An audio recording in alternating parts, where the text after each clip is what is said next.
name is Ilva Tare. I'm a senior fellow at Atlantic Council's Europe Center. Welcome to Balkans Debrief, a new internet talk show that discusses the recent developments in the region. Last week, Serbian President Vučić announced a gas deal with Russia after a phone conversation with Vladimir Putin.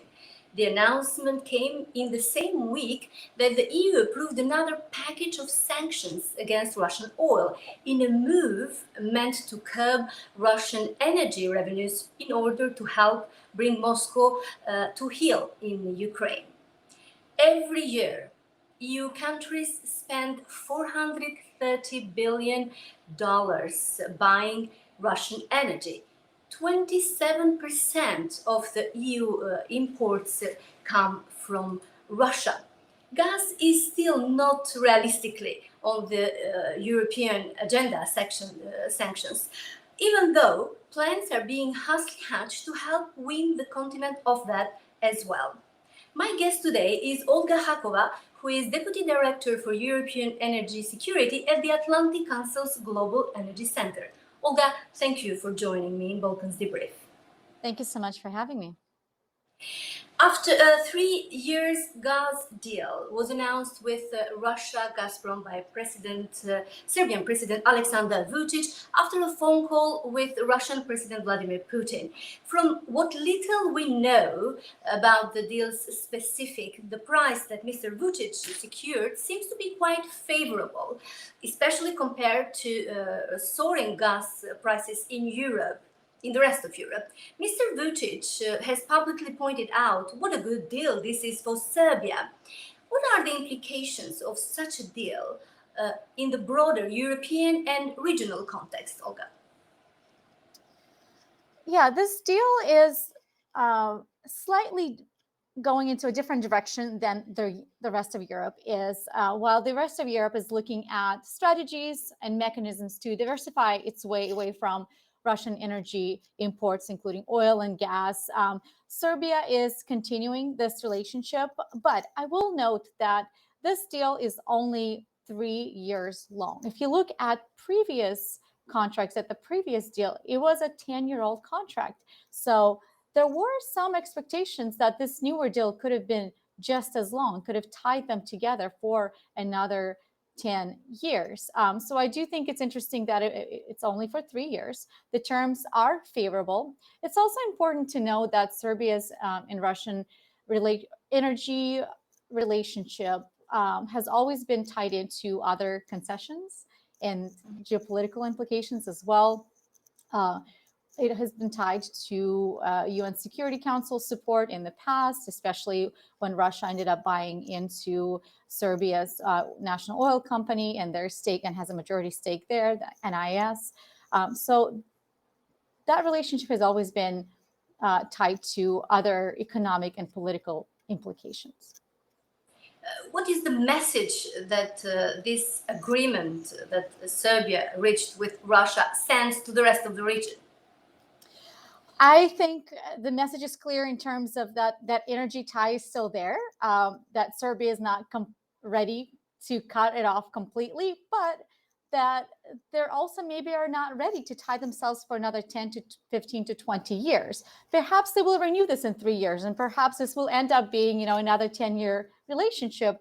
But you can see that they're almost cautious in taking these steps.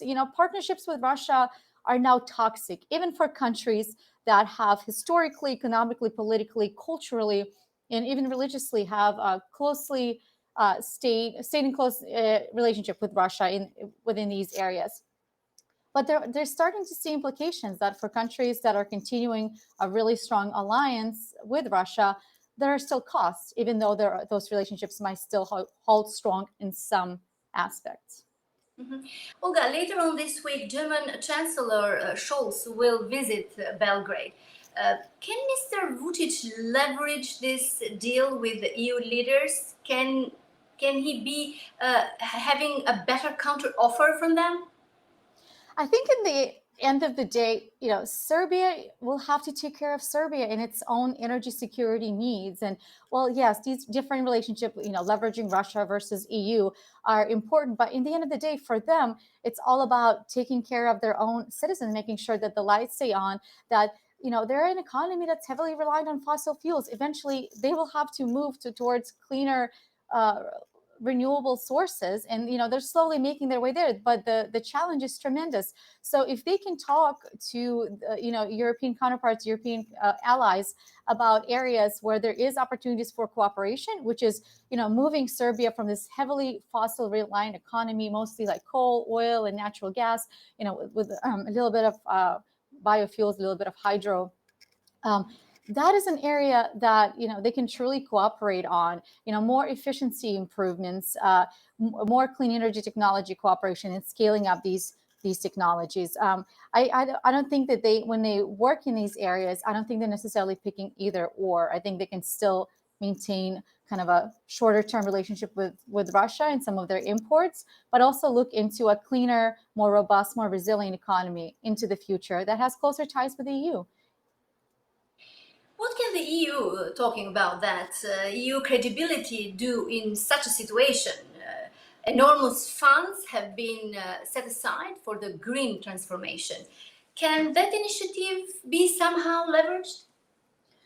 Absolutely. I think any kind of multilateral or bilateral, green confirmation. I know the Repower EU is mostly focused on EU countries, but any initiatives that can also loop in countries that are kind of on their path to join, or any regional initiatives like the 3Cs, they always have greater power to get the projects kind of off the ground. Also, transatlantic cooperation. It would be really wonderful to see DFC, deploy its true potential in the region and really help some of these projects get off the ground. For DFC to be truly more involved, a couple of things would have to change in terms of their ability to invest in some of the fossil infrastructure, and of course, with keeping in mind and getting that infrastructure future ready, like making sure it can support hydrogen and other technologies.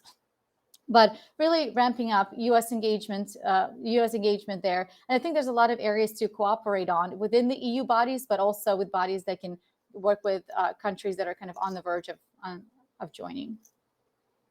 In your view, Olga, what are the biggest challenges in the energy transition in the Balkan countries? Is it possible to integrate variable energy sources in an inclusive and sustainable energy transition? Yeah, absolutely. I mean, I think that the biggest challenges are, you have these fossil heavy reliance countries. I think in the big pictures, the quantities of energy are really, if you compare it to maybe some of the other European countries, they're not that large. So I think, while these challenges are substantial, I don't think there's something that can't be overcome. I think some challenges are, of course, it takes a little bit of time to deploy large scale renewable energy, but it's absolutely doable, and there isn't really a reason for why that shouldn't absolutely not happen. It does take time. There's been conversations within the EU on how to expedite permitting and such, and perhaps that they can extend it to the energy community countries as well. And I know that there's been close work on how to expedite that deployment, how to get the electricity markets be more interconnected. I think that's another. We've seen a lot of progress in that area, but there's still quite a little bit of work to do there as well. But the biggest challenges is the speed on getting these projects off the ground. Small nuclear reactors have such tremendous opportunities, but once again, the work on, and we've seen some countries starting in the region, Central and Eastern Europe, signing cooperation agreements and looking forward to working with the United States, on these technologies. So if that is an approach that Serbia can look at, that can mid to long term, that could be a viable solution for them as well. But I think just switching over from these heavy like coal and oil dependent countries, and then especially whenever you have hydro, which is wonderful, but with climate change, there's also a risk component of reliability there, and having any kind of interconnection, making sure that you have a backstop there as well, and alternative sources there. It's absolutely doable. It is absolutely achievable. I think when these countries work together and we would have these partnerships on deploying these, especially newer technologies in the region, I think we can really see some good progress. And time is of the essence right now. I think something that can be done on slightly on the faster time frame is the energy efficiency improvement to some scale. Some of those energy efficiency improvements, like building envelopes and some of the other upgrades, they do take longer time, but there are some efficiency low-hanging fruit to where you address demand and you address demand needs, and then you look into creating more clean energy resources. Okay, you mentioned time needs time several times, and I agree with that, certainly, but it also needs a lot of funds, investments. Oh, absolutely. To renewable energy. And we talked a lot about EU, what is EU doing, especially now after Ukraine's invasion. How about US? Is there any interest, any plans to invest in Europe or in the Balkan countries?